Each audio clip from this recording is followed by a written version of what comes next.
તો આજના લેક્ચર પહેલાં મેં તમને કેટલાક ક્વેશ્ચન્સ ઘરેથી કરવા માટે આપેલા હતા. તો 2 ક્વેશ્ચન્સ તમને ઘરેથી કરવા માટે આપેલા હતા અને જે પ્રકીર્ણ સ્વાધ્યાયમાંથી હતા, એટલે કે થોડાક એક લેવલ હું થોડુંક વધારે એક્સેપ્ટ કરી શકું છું. તો પહેલો જે સવાલ છે એ વાંચી લો તમે. તો શું છે? તો એ ગણ મને આપેલો છે x, જ્યાં x સભ્ય છે r, એટલે કે x શું છે? વાસ્તવિક સંખ્યાઓ છે અને x એ સમીકરણ x² - 8x + 12 નું સમાધાન છે. તો સૌપ્રથમ હું શું કરું? આ જે સમીકરણ આપ્યું છે એનું સમાધાન લઈ લઉં.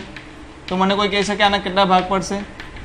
તો ભાઈ કે આનો ગુણાકાર 12 થવો જોઈએ અને સરવાળો શું થવો જોઈએ? 8 થવો જોઈએ. ગુણાકાર શું થવો જોઈએ? 12 થવો જોઈએ અને સરવાળો શું થવો જોઈએ? 8 થવો જોઈએ.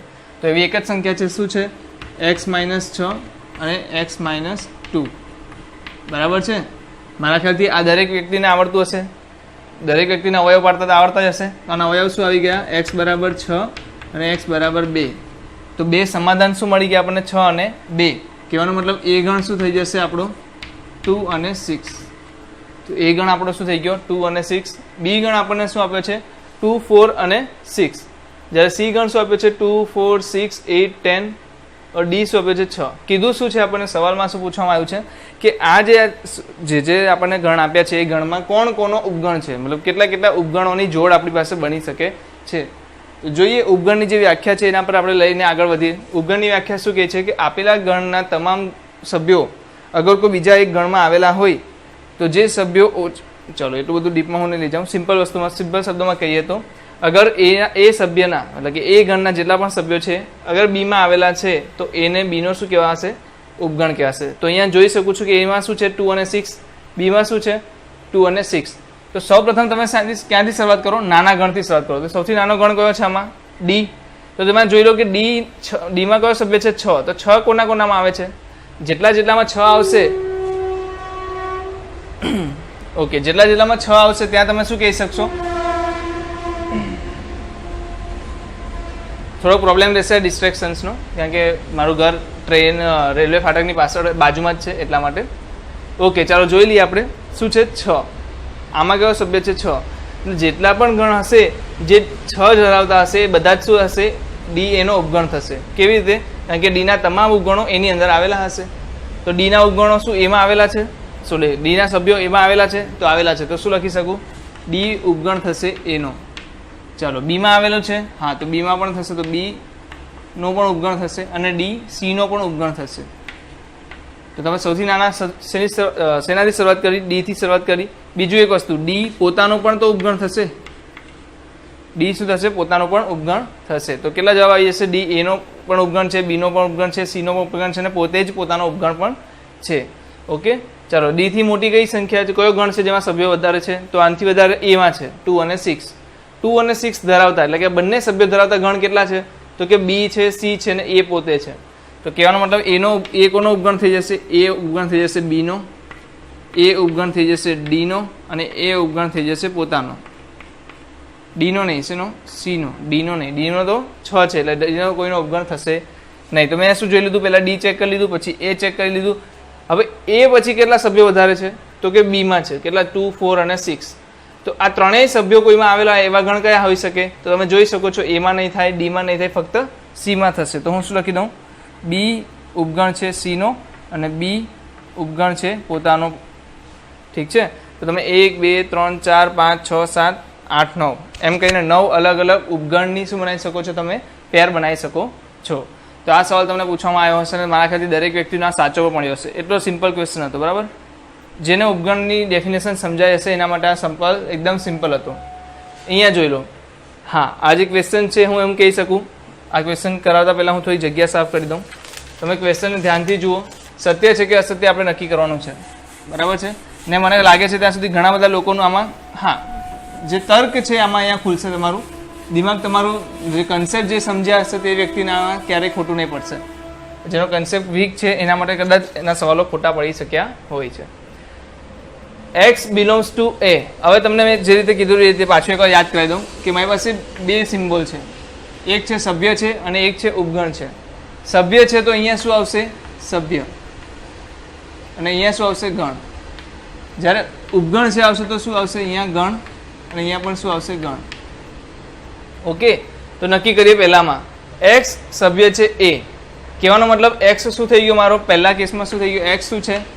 x સભ્ય છે. એ શું છે? ગણ છે. બીજું સ્ટેટમેન્ટ શું કહે છે કે એ સભ્ય છે બી નો.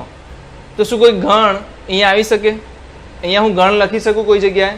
તો કે ના લખી શકું. તો આ સ્ટેટમેન્ટ શું થઈ જશે? ઓટોમેટિકલી ખોટું થઈ જશે. કેમ? કારણ કે એ તો ગણ છે, પણ અહીંયા શું દર્શાવવામાં આવે છે? સભ્ય તરીકે દર્શાવવામાં આવે છે. અગર સભ્ય છે જે સિમ્બોલ છે, બિલોંગ્સ ટુ જે સિમ્બોલ છે, એની આગળ કોઈ વસ્તુ દર્શાવી છે, એનો મતલબ એ કે આ જે વસ્તુ છે એ શું છે? એનો સભ્ય જ કહેવાશે. બરાબર? તો એ તો શું છે? ગણ છે. એ સભ્ય તો નથી. તો એ ગણ છે, એ સભ્ય નથી. એટલે પહેલું સ્ટેટમેન્ટ ખોટું પડે છે. બીજું જોઈ લો, એ પણ ગણ છે, બી પણ ગણ છે, અને એના તમામ સભ્યો બી ની અંદર આવેલા છે. એ ઉપગણ બી, એનો મતલબ એના તમામ સભ્યો બી ની અંદર આવેલા છે. બી સભ્ય છે સી. હવે અહીંયા આપણે શું નક્કી કર્યું કે બી તો ગણ છે, અને અહીંયા શું દર્શાવે છે? બી શું છે? સભ્ય છે.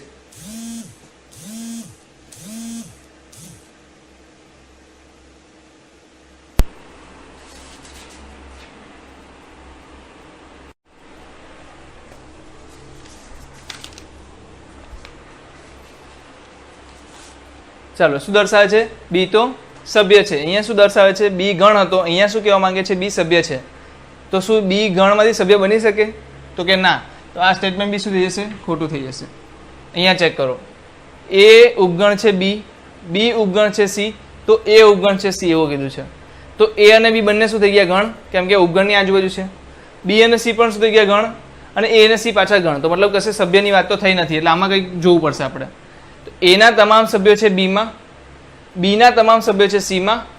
તો શું એના તમામ સભ્યો થશે સીમાં? કોઈ આપણે ઉદાહરણ લઈ લઈએ તો વધારે રહેશે. એ બરાબર હું શું લઈ લઉં છું? 1 2.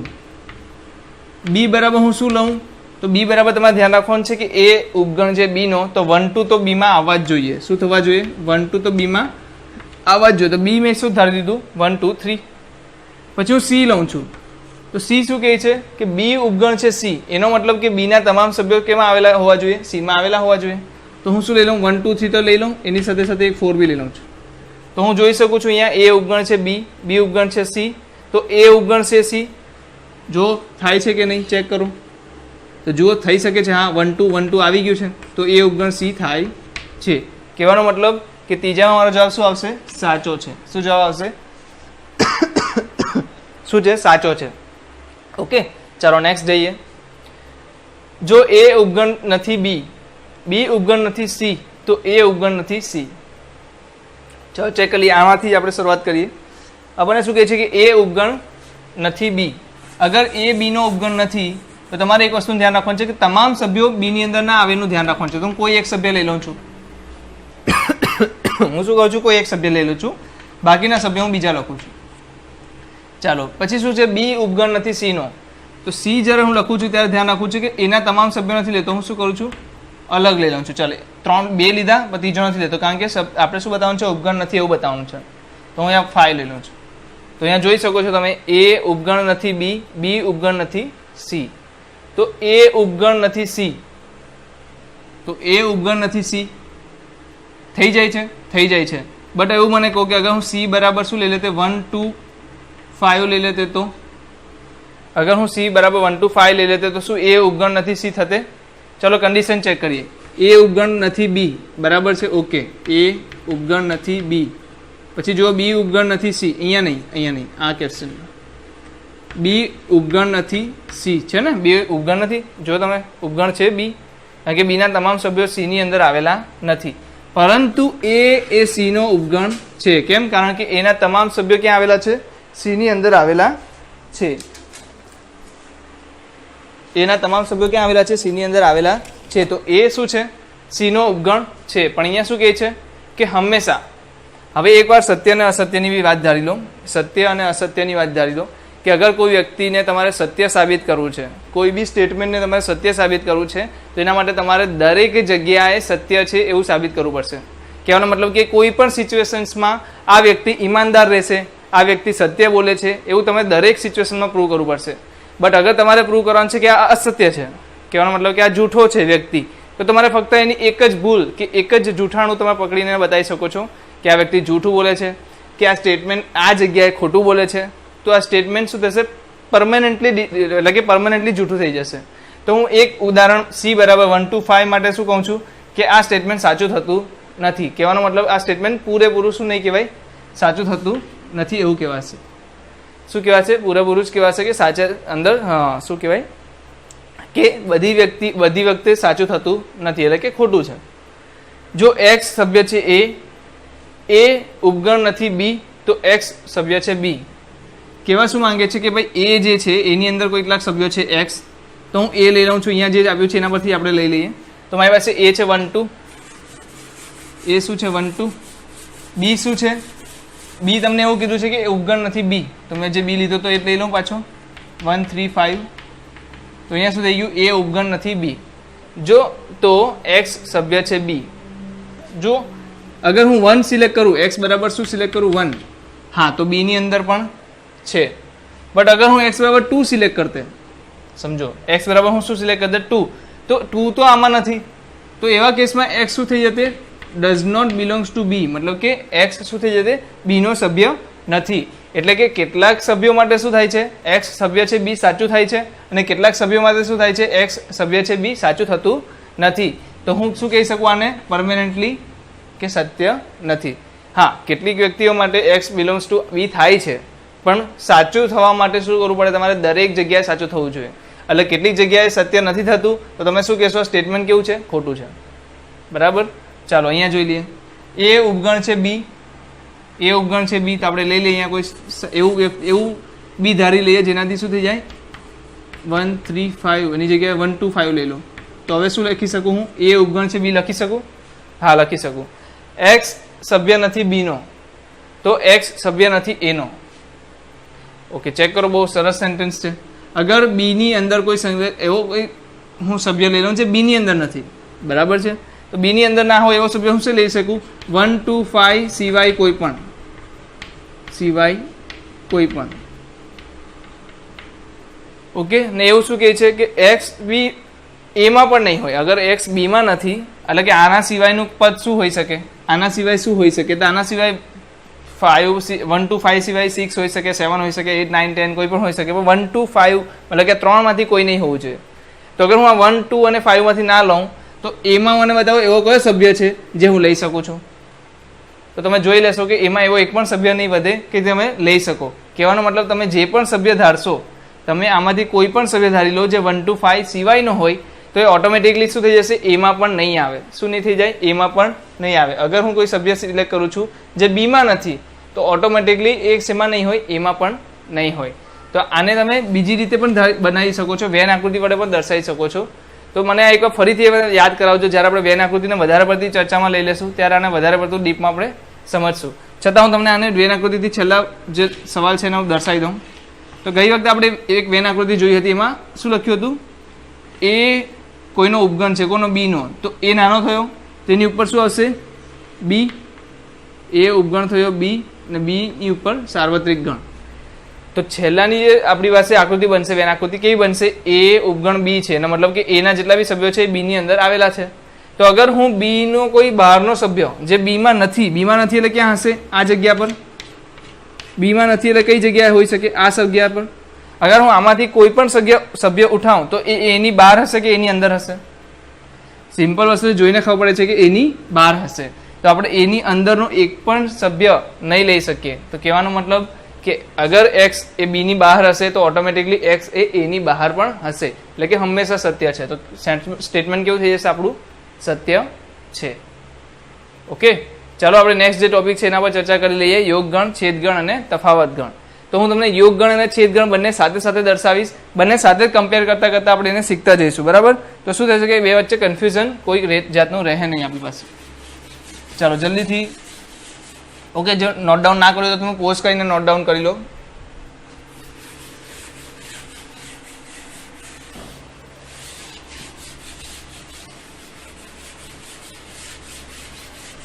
ચાલો શું લઈશું આપણે? યોગગણ અને છેદગણ. તો ચાલો અહીંયા હું લઈ લઉં છું યોગગણ,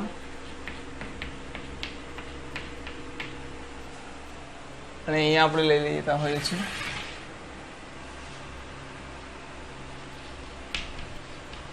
છેદગણ.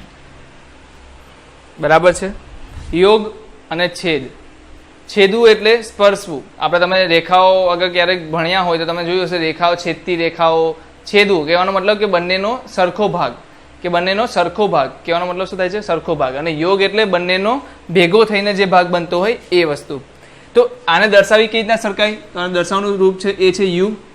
અને છેદગણને કઈ રીતના દર્શાવવામાં આવે? તો કે ઉલટો યુ. કઈ રીતના દર્શાવવામાં આવે? ઉલટો યુ.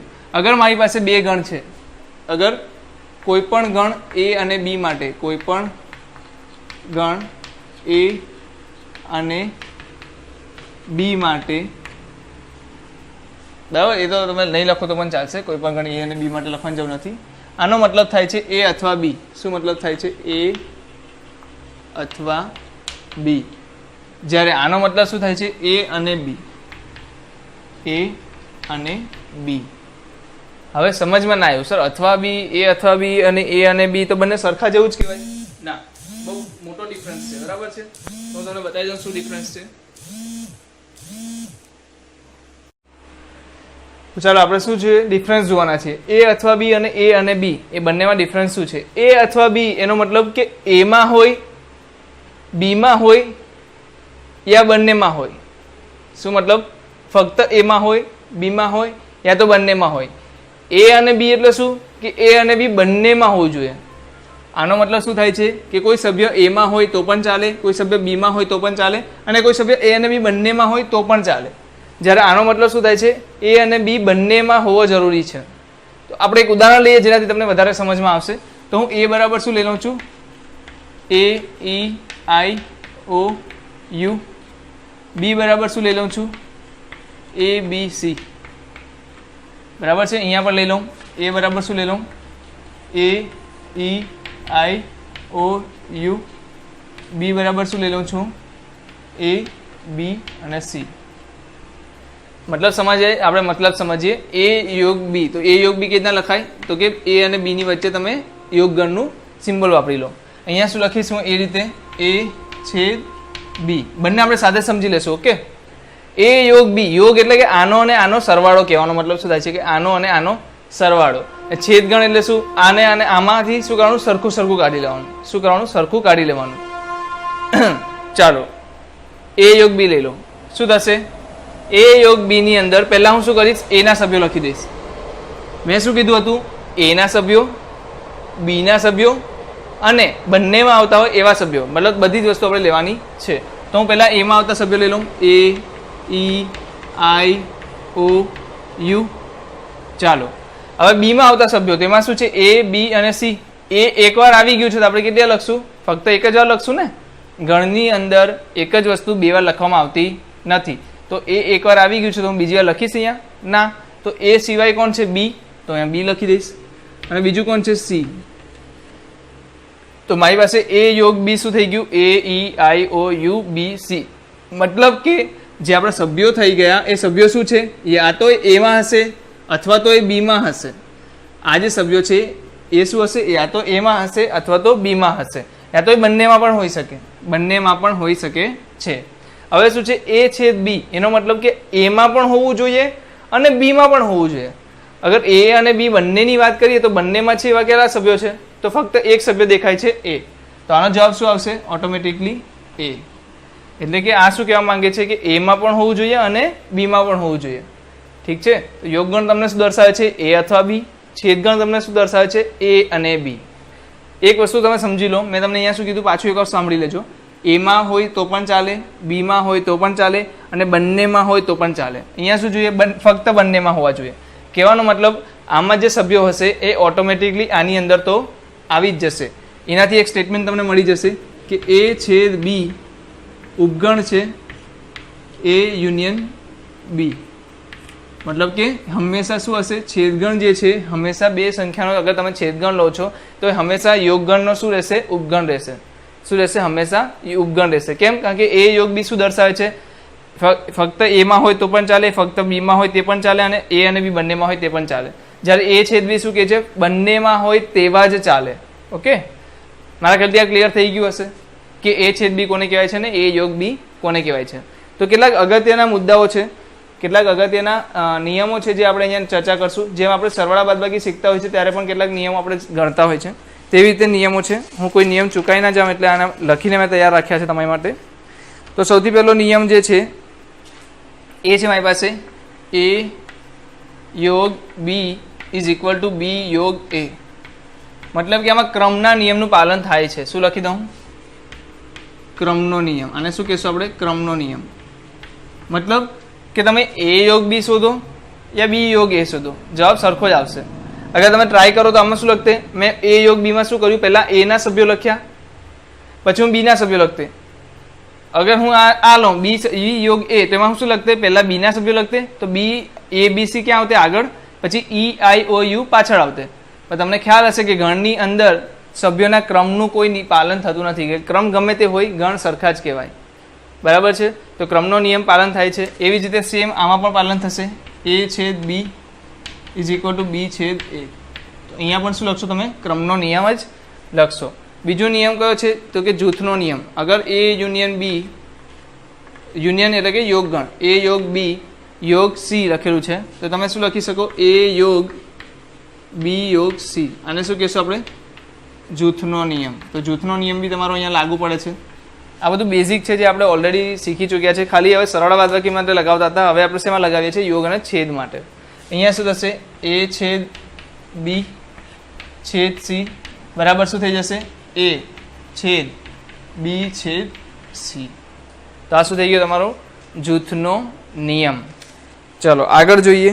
તો આગળ આપણી પાસે છે એકમ ઘટક, કે એવા કઈ સંખ્યા છે, એવું તો કયું ગણ છે જેની સાથે આપણે શું કરીએ? યોગ કરીએ તો જવાબ એને એ જ મળે. એવો તો કયો ગણ છે જેની સાથે આપણે છેદ કરીએ તો જવાબ એનો એ જ મળે. ચલો આને શું કહેવાશે? એકમ ઘટક કહેવાશે. શું કહેવાશે? એકમ ઘટક. જે જવાબ આવશે એને શું કહેવાશે? એકમ ઘટકનો નિયમ.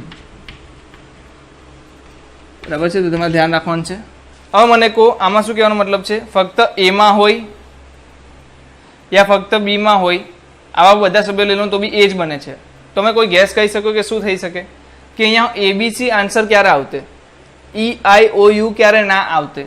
કે જ્યારે આ સભ્યની અંદર બીની અંદર શું ના હતે? બીસી, સોરી બીની અંદર નહીં, હા એ યોગ બીમાં આપણને શું જોઈએ છે? અગર એ જવાબ આવે તો શું લાવવું પડશે? આપણે એ ઈ આઈ ઓ યુ લાવવું પડશે. એટલે કે બી અને સી શું છે?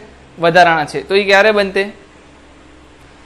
તો તમે આના પર વિચાર આવી કહી શકો છો. તમે પોઝ કરીને આના પર વિચારો કે શું સવાલનો જવાબ આવી શકે છે. હું તમને જવાબ લખાવું છું હમણાં. તો તમારો અહીંયા જવાબ આવશે, એ આવશે 5.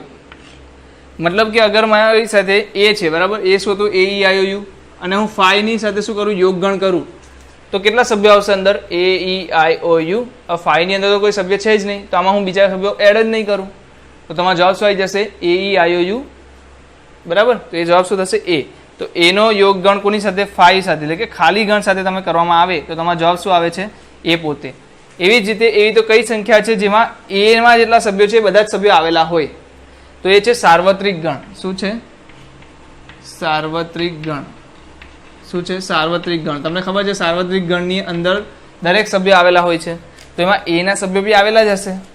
તો તમે જ્યારે સાર્વત્રિક ગણ અને એની અંદર કમ્પેરિઝન કરશો તો સરખા સભ્યો તમને કયા મળશે? કે જે એના સભ્યો હશે. કયા સભ્યો સરખા મળશે? જે એના સભ્યો હશે એ સાર્વત્રિક ગણમાં તો હશે જ. તો બંનેનું જ્યારે તમે સરખામણી કરશો ત્યારે જવાબ તમને શું મળશે? એ. તો યાદ રાખજો કે યોગ ગણનો એકમ ઘટક શું છે? ખાલી ગણ. અને છેદ ગણનો એકમ ઘટક શું છે? તો કે સાર્વત્રિક ગણ. બરાબર છે? ચલો આગળ જોઈ લઈએ. સ્વયંઘાતી નિયમ. શું લખી શકાય? સ્વયંઘાતી. કે અગર હું એનો એની સાથે યોગગણ કરું અને એનો એની સાથે છેદગણ કરું તો જવાબ શું આવે છે? એનો એની સાથે યોગગણ કરો તો જવાબ શું આવે? એ જ આવે. કેમ એ જ આવે? ચેક કરી લો. એ ઈ આઈ ઓ you law, A E I O you લીધું, યોગગણ પાછો આની સાથે જ કરો, તો એ ઈ આઈ ઓ યુ એકવાર લખી નાખીશ તો શું બીજી વાર લખીશ? નહીં લખું. તો આન્સર શું આવશે મારો? એ યોગ એ ઈ આઈ ઓ યુ જ આવશે. અને એ શું છે? એ. એ રીતે અહીંયા શું લઈ લો? એ છેદ એ. કહેવાનો મતલબ એ અને એમાં સરખું શું છે? તો કોઈ બી કહી શકે ભાઈ સર એ જ આવે. એ અને એમાં સરખું શું આવશે? તો કે એ જ આવશે. બરાબર? તો સ્વયંઘાતી નિયમ યોગગણ અને છેદગણ બંને માટે જવાબ તમને શું આપે છે? એ જ આપે છે. તો આ વસ્તુ તમને ખાસ ધ્યાનમાં દેવી જોઈએ.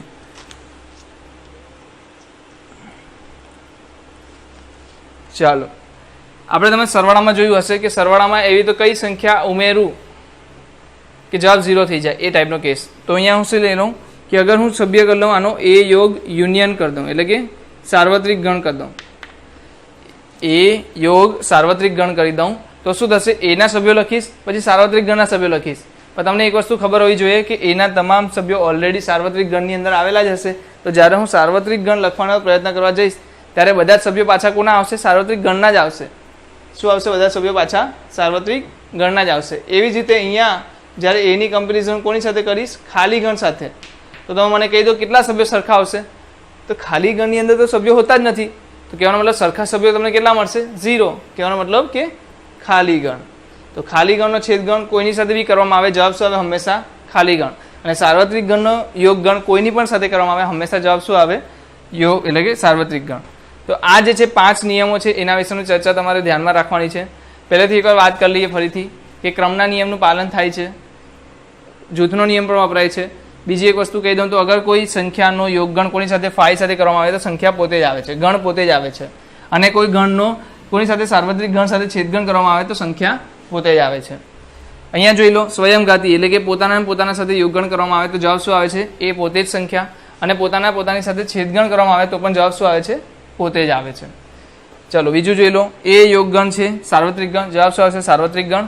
અને એ છેદગણ છે 5 તો જવાબ શું આવશે, 5. મતલબ કે જે પણ ગણ આપેલો હોય પણ તમને સાર્વત્રિક ગણ સાથે યોગગણ કરવામાં આપી દે તો જવાબ હંમેશા આંખ મીચીને સાર્વત્રિક ગણ લખી જ દેવાનો છે. અને કોઈ ખાલી ગણ સાથે તમારો છેદગણ કરાવી દે તમારો જવાબ હંમેશા ખાલી ગણ લખી જ દેવાનો છે. જોવા નથી બેસવાનું કે ગણ કયો છે. ઓકે, તો ખાસ કરીને આ નોંધ કરી લો, બહુ જ ઇમ્પોર્ટન્ટ વસ્તુ છે, જલ્દીથી નોટ કરી લો.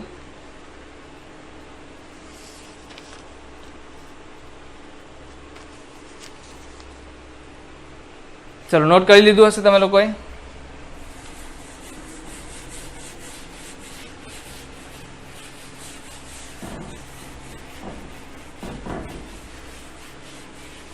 જેમ જેમ આપણે ઉદાહરણો અને પ્રશ્નો કરતા જશું તેમ તેમ આના કન્સેપ્ટ વધારે દિમાગમાં ઉતરતા જશે. તો અત્યારે તમને વધારે ડીપમાં સમજમાં ના આવ્યું હોય તો ચિંતા કરવાની જરાય જરૂર નથી. જેમ જેમ આપણે ક્વેશ્ચન્સ લઈશું તેમ તેમ આપણને વધારે સમજમાં આવતું જશે. ચાલો તો હજી એક નિયમ છે જે જોવાનો હતો કે એ યોગ બી છેદ સી. તો આને વિભાજનનો નિયમ કહેવામાં આવતો હોય છે કે આને આપણે વિભાજન કરી શકીએ. કેવી રીતે, તો કે એ યોગ બી છેદ સી, બરાબર, સોરી બી યોગ સી, નોટ બી યોગ સી. શું છે, એ નો વી સાથે અને એ નો સી સાથે, એટલે કે એ યોગ સી. એવી રીતે અહીંયા શું આપેલું હતું, છેદગણ આપેલું હતું. શું આપેલું હતું, છેદગણ આપેલું હતું. તો જવાબ શું આવશે, એ છેદગણ બી અને યોગગણ એ છેદગણ સી. બરાબર, તો આ વસ્તુ તો બહુ સિમ્પલ છે, દરેક વ્યક્તિને આવડતી હશે. ચલો આપણે જે પ્રશ્નો તરફ જઈએ એની પહેલાં આપણે વેન આકૃતિ જોઈ લઈએ. તો વેન આકૃતિ કેવી આવે છે, તો યોગગણ, ચલો હું બંનેની અહીંયા નજીકમાં જ લઈ લઉં છું. યોગગણની પહેલાં આપણે જોઈ લઈએ.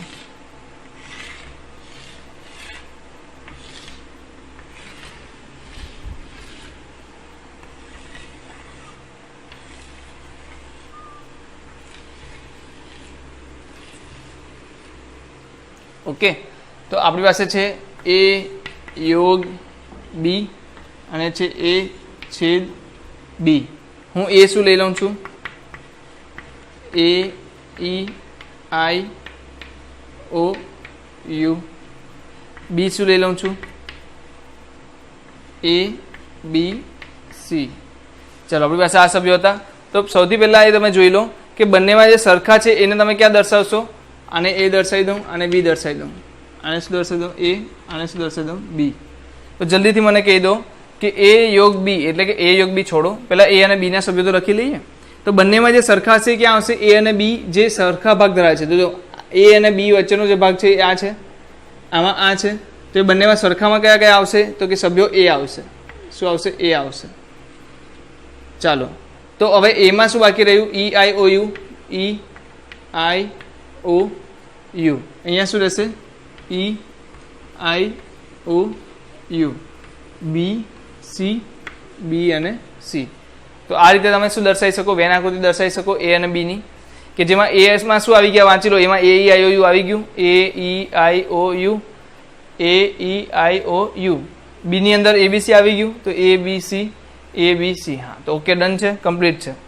ચાલો એ યોગ બી શું કહે છે, ફક્ત એમાં હોય. ચાલો ફક્ત એમાં હોય આવી ગયા, ફક્ત બીમાં હોય અને એ અને બી બંનેમાં હોય, તો કહેવાનો મતલબ જે આપણે ડાર્ક ભાગ કર્યો છે એ તમારો શું થઈ ગયો, એ યોગ બી, કે એમાં હોય, બીમાં હોય અને એ અને બી બંનેમાં હોય એવા તમામ ગણના જે સભ્યો છે એ બધા શેમાં આવશે, એ યોગ બીમાં આવશે. જ્યારે એ છેદ બી શું કહે છે કે ફક્ત બંનેમાં હોય એવા જ સભ્યો, તો બંનેમાં તો એક જ સભ્ય છે, શું છે, એ. તો તમે વેન આકૃતિને આવી રીતે દર્શાવી શકો છો. તો આ શું થઈ ગઈ, યોગગણની વેન આકૃતિ, અને આ શું થઈ ગઈ, તમારી છેદગણની આકૃતિ. તો જેને પણ કાલે વેન આકૃતિ બરાબર સમજવામાં આવ્યું હોય એ ફરી અહીંયાથી તમે જોઈને સમજી શકો છો. ચાલો, બરાબર છે. તો નેક્સ્ટ આપણે જોઈએ કેટલાક ક્વેશ્ચન્સ લઈ લઈએ એક્સરસાઇઝના, બરાબર છે. તો જે બાકીની વસ્તુ છે સ્વાધ્યાયમાં આપણે ઘણા બધા સવાલ આના રિલેટેડ છે એ સોલ્વ કરી શકશું, ને બાકીનું જે છે હું એવી ઈચ્છા રાખીશ કે આપણે કાલે કરીએ, કારણ કે મારા ખ્યાલથી તમારા માટે આની પ્રેક્ટિસ કરવી સૌથી બેસ્ટ જરૂરી છે. અગર તમે યોગગણ અને છેદગણને સમજી ગયા છો તો તફાવત ગણ સમજવો અને અલગ ગણ સમજવો એ તમારા માટે ડિફિકલ્ટ નહીં રહે. તો હું પહેલાં કેટલાક ઉદાહરણો આપણા સ્વાધ્યાયના લઈ લઉં છું. તો સ્વાધ્યાયમાં પ્રશ્ન નંબર 1માં તમને કહેવામાં આવ્યું છે કે જે પણ ગણ આપ્યા છે એના શું શોધો, યોગગણ શોધો. અને પ્રશ્ન નંબર 5માં શું કહેવામાં આવ્યું છે કે જે પ્રશ્ન નંબર 1માં છે એના છેદગણ શોધો. ઓકે, તો આપણે યોગગણ અને છેદગણ બંને સાથે જ શોધી લેવાના છે. શું કરવાનું છે, યોગગણ અને છેદગણ બંને સાથે જ શોધી લેવાના છે. તો પ્રશ્ન નંબર 1માં આપણી પાસે જે સવાલ હું લખી લઉં છું. ઓકે, મારી પાસે આ જ સવાલ છે. એક સવાલ જે મેં લઈ લીધો છે AEIOU અને ABC, એ ઓલરેડી અંદર સવાલ છે. તો હું બીજો સવાલ લઈ લઉં છું જ્યાં મારી પાસે શું છે, પ્રશ્ન નંબર તમે વાંચો IV, એટલે કે ચોથો પ્રશ્ન વાંચો. તેમાં લખ્યું છે x, જ્યાં x એ પ્રાકૃતિક સંખ્યા છે, બરાબર. બીજું લખ્યું છે અને 1 < x < 6. ચલો, બી શું આપ્યું છે, બી શું આપ્યો છે, તો કે સેમ x, જ્યાં x એ પ્રાકૃતિક સંખ્યા છે અને શું આપ્યું છે, 6 < x < 10. ચાલો, તો આની અંદર આપણે શોધવાનું છે a યોગ b થશે ને a છેદ b શું થશે. જલ્દીથી પહેલા a યોગ b લઈ લો. શું આવશે a યોગ b, તો અહીંયા તમે જોઈ લો a શું આવશે. પહેલાં તો યાદીની રીતે લખો તો શું આવશે, જે આપણને આપી છે શું છે, ગુણધર્મની રીતે. આપણે પહેલાં યાદીની રીતે કન્વર્ટ કરી લઈએ. તો જે x છે એ શું છે, 1 કરતાં મોટો અને 6 કરતાં નાનો અથવા 6. તમારો જવાબ શું આવશે, 1 તો લઈ નહીં શકાય, 2 લઈ શકો, 3 લઈ શકો, 4 લઈ શકો, 5 લઈ શકો અને 6 લઈ શકો. કેમ, કારણ કે 6 ને આપણે અહીંયા બરાબરની સિમ્બોલ આપ્યું છે, તો 6 લઈ શકાશે. બી ની અંદર ચેક કરી લો, શું બરાબરનું સિમ્બોલ છે, ના, તો 6 લઈ શકાય, નહીં લઈ શકાય. તો 6 પછી શું આવશે, પ્રાકૃતિક સંખ્યા 7, 8, 9 અને 10 લેવાશે નહીં. 10 કેમ નહીં લેવાય, કારણ કે બરાબરનું ચિહ્ન આપેલું નથી. ચાલો, તો આમાં આપણી પાસે શું આવી ગયું, a અને b ગણ આવી ગયા. જલ્દીથી a યોગ b લઈ લો. તો a યોગ b કેવી રીતના લખશું, પહેલાં એના સભ્યો લખી લો, 2, 3, 4, 5, 6. હવે શું કરો, બીના સભ્યો લખો, પણ ધ્યાન એ રાખો કે કોઈ સભ્ય આમાં આવી તો નથી ગયા. તો જોઈ લો, પહેલાં બીમાં લખો 7, આમાં આવ્યું છે, ના. 8 નથી આવ્યું, 9 પણ નથી આવ્યું. તો આ શું થઈ ગયો તમારો a યોગ b. શું થઈ ગયો તમારો a યોગ b. હવે શું લઈ લો, a છેદ b, એટલે કે a છેદ b ગણ લઈ લો. તો તમે જુઓ a અને b માં સરખા શું છે, તો 2, 3, 4, 5, 6, 7, 8, 9. તો કોઈ સરખું છે જ નહીં સર. અગર કોઈ વસ્તુ સરખી મળતી નથી તો જવાબ શું લખી દઈશું આપણે, 5, એટલે કે ખાલી ગણ. અગર આપણી પાસે કોઈ પણ સભ્ય એટલે કે સરખા નથી મળતા તો આપણે જવાબ શું લખી દઈશું, ડાયરેક્ટલી 5. તો અહીંયા આપણી પાસે છેદગણ શું થઈ જાય છે, 5 થઈ જાય છે. અને યોગગણ શું થઈ જાય છે આપણો, 2, 3, 4, 5, 6, 7, 8, 9. તો સમજમાં આવ્યું કે રીતના a યોગ b અને a છેદ b શોધી શકાય છે. ઓકે, તો તમારે આની વેન આકૃતિ પણ ઘરેથી દોરીને લાવવાની છે. આની વેન આકૃતિ પણ તમારે ઘરેથી દોરીને લાવવાની છે. જલ્દીથી નોટ ડાઉન કરી લો. આ જે વેન આકૃતિ છે તમે પહેલાં નોટ ડાઉન કરી લો, પછી પેલો ક્વેશ્ચન પણ નોટ ડાઉન કરી લો.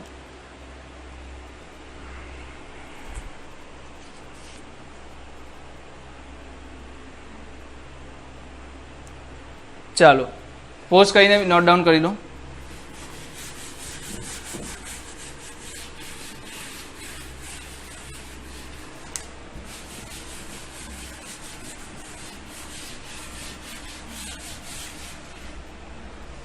ચાલો, તો હવે મારી પાસે સભ્યો છે. બીજો એક સવાલ છે પ્રશ્ન નંબર 4માં.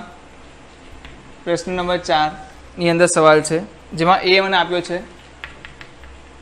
1 2 3 4. બી મને આપ્યો છે 3 4 5 6. સી મને આપ્યો છે 5 6 7 8. ડી મને આપ્યો છે 7 8 9 10. મેં ઘણા બધા પ્રશ્નો આપ્યા છે, એમાંથી હું બીજો પ્રશ્ન લઈ લઉં છું. બીજો એક પ્રશ્ન લઉં છું, એ જે છે 5મો પ્રશ્ન. એક છે એ યોગ સી, જે છે આમાં લખેલું છે. આમાં લખ્યું છે એ યોગ બી યોગ, 3 એક સાથે આવ્યા છે, એ યોગ બી યોગ સી. ચાલો હું બીજો સવાલ બી લઈ લઉં છું. પ્રશ્ન નંબર 6. પ્રશ્ન નંબર 6, જેની અંદર મને શું આપ્યું છે? એ બરાબર 3 5 7 9 અને 11. જ્યારે બીની અંદર શું આપ્યું છે? 7 9 11 13. બરાબર છે. અગર તમારી પાસે ચોપડી છે તો ખાસ ધ્યાન રાખો કે ચોપડી સાથે લઈને બેસો. ઓકે, 11 13 અને 15. ડી તમને આપ્યો છે 15 અને 17. તો તમારે શોધવાનું શું છે? તો એક છે બી છેદ સી શોધવાનું છે, જે બીજો સવાલ છે. પછી છે મારી પાસે છઠ્ઠો સવાલ, જે શું છે? એ છેદ બી યોગ સી, અને આ શું છે? આઈએક્સ, એટલે કે 9મો સવાલ. એમાં શું છે? એ છેદ બી છેદ બી છેદ સી. ચાલો જલ્દીથી આપણે આને સોલ્વ કરી લઈએ, અને બાકીના જે પ્રશ્ન છે હોમવર્કની અંદર હું તમને કહીશ કયા કયા પ્રશ્નો તમારે કરવાના રહેશે. તો જલ્દીથી આનો સવાલનો જવાબ લાવવાનો પ્રયત્ન કરીએ. ચાલો જલ્દી અહીંયાથી આવી જાઓ. એ યોગ સી આપણે કેવી રીતે લખીએ છીએ? એ યોગ સી હંમેશા લખતી વખતે પહેલી સંખ્યા, પહેલો જે ગણ છે એના સભ્યો લખી દો. એના સભ્યો શું છે? તો ભાઈ સભ્યો છે 1 2 3 4. તો હું શું લખી દઉં? 1 2 3 4. હવે જે સી છે, તો કે સીના સભ્યો લખો, પણ ધ્યાન એ રાખો કે એકવાર આવી ના ગયા હોય. તો 5 આવી ગયો છે કે નથી આવ્યો? 5 લઈ લો. 6 નથી આવ્યો. 7 નથી આવ્યો. 8 નથી આવ્યો. તો તમારો જવાબ શું આવી ગયો? એ યોગ સી શું આવી જશે? 1 2 3 4 5 6 7 8. આના જવાબ પણ અગર તમે ઘરેથી આની પ્રેક્ટિસ કરો છો તો આના જવાબ તમે પાછળ ચોપડીની અંદર પણ જોઈ શકો છો, જેનાથી તમે ટેલી કરી શકો. મારી બીજા લેક્ચરને આવવાની રાહ જોવાની જરૂર નથી. ચાલો, એ યોગ બી યોગ સી. એ યોગ બી યોગ સી શું થશે? એ યોગ બી યોગ સી. તો પહેલાં તો મને કહી દો, એ યોગ બી યોગ સીમાં ક્રમનો નિયમ જળવાય છે? તો શું હું આવું લખી શકું? એ યોગ સી યોગ બી, ક્રમનો નિયમ. તમને ખાલી ગુણધર્મો યાદ રહે એટલા માટે હું તમને આ લખાવું છું. બાકી તો તમે પહેલાં એ યોગ બી શોધી લો, પછી જે જવાબ આવે એનો યોગ સી સાથે કરો તો પણ ચાલશે. પહેલાં બી યોગ સી શોધીને પછી એ સાથે કરશો તો પણ ચાલશે. બટ ફિલહાલ મેં આનો જવાબ શોધી લીધો છે એટલે શું લખું છું? એ યોગ સીને સાથે કરી નાખ્યા. તો એ યોગ સી શું છે મારી પાસે? હવે એ યોગ સી 1 2 3 4 5 6 7 8. યોગ બી શું છે? બી 3 4 5 6. તો હવે શું કહી શકો? આ બંનેમાં શું શોધવાનું છે? યોગગણ લેવાનો છે ને. તમે શું કરો? પહેલાંના બધા સભ્યો લખી દો. પહેલાંના બધા સભ્યો લખી દીધા. 1 2 3 4 5 6 7 8. હવે જ્યારે આના સભ્યો લખો ત્યારે ધ્યાન રાખવાનું કે આગળ આવી ગયું છે કે નહીં. તો 3 જુઓ, અહીંયા આવી ગયું છે. 4 જુઓ તો એ પણ આવી ગયો છે. 5 જુઓ તો એ પણ આવી ગયો છે. અને 6 જુઓ તો એ પણ આવી ગયો છે. તો તમારો એ યોગ બી યોગ સી શું થાય છે? જે એ યોગ સી છે એવું જ થાય છે. ઓકે, તો જવાબ શું આવે છે? 1 2 3 4 5 6 7 8. તો કોઈ તકલીફ યોગગણ શોધવામાં? સિમ્પલ છે, આવડી જાય. તો યોગગણ આવી રીતે તમારે શોધવાના છે. ચાલો અહીંયા આવી જાઓ. અહીંયા શું કીધું છે આપણે? બી છેદ સી. જલ્દીથી બોલો, જવાબ શું આવશે? બીમાં પણ છે અને સીમાં પણ છે. 7 જોઈ લો, બંનેમાં છે? નથી. 9 જોઈ લો, બંનેમાં છે? નથી. 11 જોઈ લો, બંનેમાં છે? તો લખી દો. પછી 13 જુઓ, બંનેમાં છે. કમ્પ્લીટ, સિમ્પલ, બહુ આસાનીથી આવી ગયો જવાબ. ચાલો, બી યોગ સી. હવે બી યોગ સી શું થશે? તો જલ્દી પહેલાં બી યોગ સી શોધી લો. શું કરો? બી યોગ સી શોધી લો. બી યોગ સી કેવી રીતના શોધાશે? તો બીના સભ્યો લખી દો પહેલાં. તો તમે બીના બધા સભ્યો લખી દીધા. 7 9 11 13. હવે સીના સભ્યો લખો, પણ ધ્યાન એ રાખો કે આગળ આવી ના ગયા હોય. તો 11 આવી ગયું છે, 13 પણ આવી ગયું છે, તો ફક્ત 15 એક છે જે નથી આવ્યો. તો તમારો બી યોગ સી શું થઈ ગયું? 7 9 11 13 અને 15. આની સાથે તમારે શું કરવાનું છે? એ લેવાનો છે. એ શું છે? અહીંયા લખી દઉં છું પાછું. 3 5 7 9 11. તો જલ્દીથી કહો મને બંનેમાં સરખું શું છે? A છેદ B યોગ C તમને શું આપે છે? આ બંનેમાં સરખું. 7 બંનેમાં છે તો 7 લઈ લો. 9 બંનેમાં છે તો લઈ લો. 11 બંનેમાં છે લઈ લો. 13 બંનેમાં છે ના. 15 બંનેમાં છે ના. તો જવાબ શું આવી ગયો તમારો? 7, 9 અને 11. તો કેટલું સરળતાથી તમે છેદગણ પર શોધી શકો છો. યોગગણ હોય તો પહેલાં એક ગણના બધા સભ્યો લખી દો, પછી બીજા ગણના સભ્યો જોઈને લખવાનો પ્રયત્ન કરો. અહીંયા જોઈ લો A છેદ B અને B છેદ C. ઓકે, આને હું કઈક રીતે લખી શકું કે ના લખી શકું? કોઈ વ્યક્તિ મને કહી શકે આમાં હું અગર વિભાજનનો નિયમ વાપરું તો B છેદ A યોગ C લખી શકું કે ના લખી શકું? યાદ કરો વિભાજનનો નિયમ. લખી શકાય કે નહીં? B છેદ A યોગ C. જો B નો બંને જગ્યાએ છેદગણ થયો છે એટલે મેં B ને બહાર લખ્યો, અને A અને C શું છે? વચ્ચે છેદગણ છે, તો અહીંયા શું આવશે? વચ્ચે પણ છેદગણ જ આવશે. વચ્ચે પણ શું આવશે? છેદગણ જ આવશે. સમજાય ને? આ વિભાજનનો નિયમ છે, તમે લઈ શકો છો. તો B છેદ A છેદ C. A છેદ C શું છે? A છેદ C નથી ખબર, તમે જોઈ લો. આમાં જોઈને કહી શકો A છેદ C શું આવશે? તો કે સર બંનેમાં સરખું તો 11 દેખાય છે, તો આનો હું શું લખી દઉં? 11 છેદગણ. B માં શું છે? તો 7, 9, 11, 13. 7, 9, 11, 13. ચલો જલ્દીથી કહો મને સરખું શું આવી ગયું? સરખું શું આવી ગયું? તો કે 11. તો આનો જવાબ શું આવશે? 11. અગર તમારે ચેક કરવું જ હોય તો તમે A છેદ B બોલો. જલ્દીથી શું જવાબ આવશે? A છેદ B બોલો. તો A અને B માં સરખું શું છે? 7, 9 અને 11. તો હું લખી દઉં 7, 9, 11 છેદ B છેદ C બોલો. B અને C માં સરખું શું છે? તો B અને C માં સરખું છે 11 અને 13. જલ્દી બોલો, આ બંનેમાં સરખું શું થઈ ગયું? 11. તો જવાબ શું આવશે તમારો? 11. તો બંને વખતે જવાબ શું આવ્યો? જવાબ સરખો જ આવ્યો. તો વિભાજનનો નિયમ યુઝ કરીને તમે આ રીતે પણ લખી શકો છો. તો મને કહો આમાં શું છે યાર? મતલબ આ 11 આવા દાખલા આપીને મતલબ તમારી શું કે તમારી કાબિલિયત પર આ સવાલ ઉઠાવે છે. સિમ્પલ છે, ઘરેથી કરી શકો છો. ઓકે, તો તમારે હોમવર્કમાં અગર હું તમને કહું તો હોમવર્કમાં તમારે કરવાનો છે પ્રશ્ન નંબર 1. લખી દઉં છું અહીંયા. પ્રશ્ન નંબર 1, પ્રશ્ન નંબર 4, પ્રશ્ન નંબર 5 અને પ્રશ્ન નંબર 6. આટલા પ્રશ્નો તમારે ઘરેથી કરી નાખવાના છે. અને એક દુઃખની વાત કહું કે સારી વાત કહું, આના કોઈ પણ સોલ્યુશન હું હવે તમને કરાવવાનો નથી. હું તમને નેક્સ્ટ ટોપિક પર લઈ જઈશ અને આના જવાબ જે છે તમે ટેલી કરી શકશો. ક્યાંથી? બુકની પાછળ જે તમને જવાબ આપેલા હશે ત્યાંથી. તો એના જવાબ તમે ટેલી કરી લો ત્યાંથી. અગર તમને કોઈ ડાઉટ થાય છે કે કોઈ જગ્યાએ તમને તકલીફ પડે છે કે આ તો તમારા જવાબ મેચ નથી થતા, હા, નો ડાઉટ તમે મને મેસેજ યા વોટ્સઅપ કરી શકો છો. જેમ વોટ્સઅપ અને મેસેજ માટે તમને ફરીથી એક નંબર લખાઈ દઉં છું. તો એ જે છે 7485954296. ઓકે, તો તમે મને આ નંબર પર મેસેજ યા વોટ્સઅપ પણ કરી શકો છો. ક્યારે? કે જ્યારે તમારા જવાબ મેચ ના થાય ત્યારે. મને નથી લાગતું કે આટલું બધું શીખ્યા પછી તમારા કોઈ પણ જવાબ મેચ નથી થવાના. તમારા દરેક જવાબ એના અંદર મેચ થશે જ, કારણ કે આનાથી સિમ્પલ ના 11, 12માં કઈ છે, ના તો મારા ખ્યાલથી કોઈ મેથ્સમાં કઈ છે. બરાબર, આટલું સિમ્પલ તો કંઈ જ નથી. તો તમે સરળતાથી આ વસ્તુ કરી શકો છો. તો ફરી એકવાર આપણે નેક્સ્ટ લેક્ચરમાં મળીશું આ જ એનર્જી સાથે. આજનો આપણો લેક્ચર અહીંયા કમ્પ્લીટ થાય છે. તો ચાલો વિરામ પછી ફરીથી મળીએ.